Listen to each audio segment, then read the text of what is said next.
right, so today is on obtaining energy resources, specifically mining and reclamation. So up here, this just shows us some mining resources of North Carolina.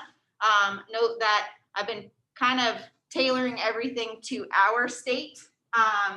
So up here you see things all over the place: gemstones, feldspar, mica, lithium, coal, clay. We've talked about clay, silica, mica, phosphate, heavy minerals, dimension stone. And if you were to look at this, it shows you the different locations that you can find them throughout North Carolina. So note that some of them you can find in different spots in North Carolina, and others are definitely more specific.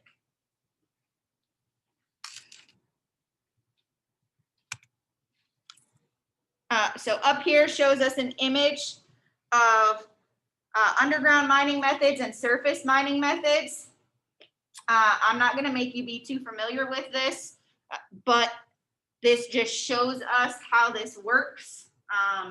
And you can see, if you're looking, that there's not a whole lot of difference between the two, but the big difference is over here, okay, you see all the stuff in the middle is all correlates the same, but over here is where we see some of our subtle differences.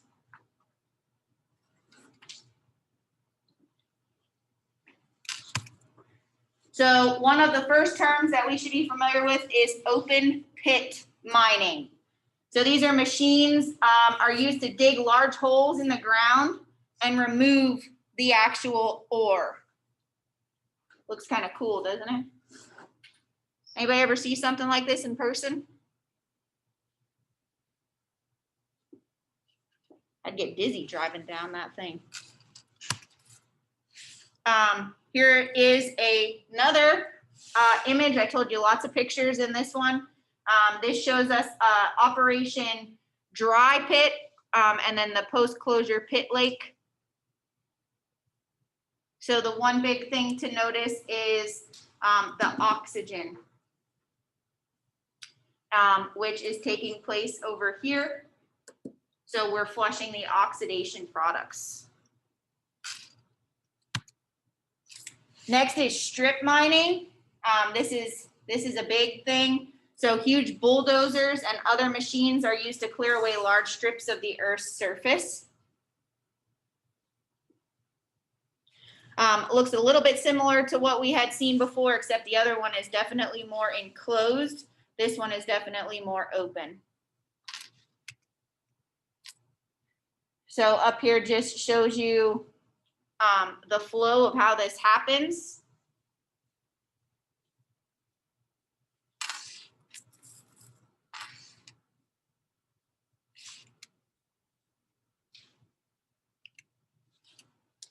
And then another big piece to this is the effects of mining.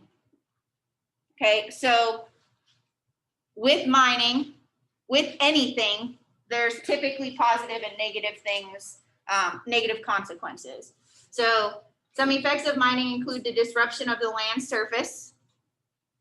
Waste materials are left behind. The land is eroded. And we talked about erosion before. What is erosion? And what other term does it go along with? What's the other term we talked about with erosion? Begins with a W.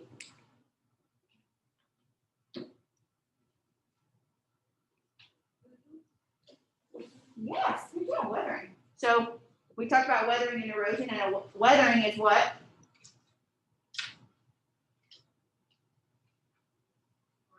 Breaking it down, right? And then erosion is moving it, picking it up and moving it, right? Good job. Another effect is landslides, and we talked about these two. We talked about landslides and mudslides. Pollution, and it uses large amounts of energy, okay? And that's why we had talked about things like renewable and non-renewable energy, because we have to keep in mind that not all of that can be used over and over again. So here's an example of what this looks like before and after mining.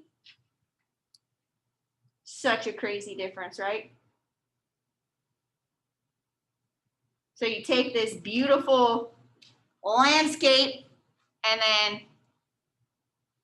we're digging into parts of the earth. And one of the last things is how to reduce destructive effects, and that is reclamation. So this is a restoration of the land to its previous condition, okay? So we restore the land back to the way that it was. We can reuse or recycle, and we're gonna talk about that in a different aspect next week. The reduction of the use of mined minerals, and then fines or fees for those that do the mining. So here's what that looks like. So we restore the land back to the way that it was. Looks so crazy different, doesn't it, y'all? And it looks so much prettier when the actual greenery is there.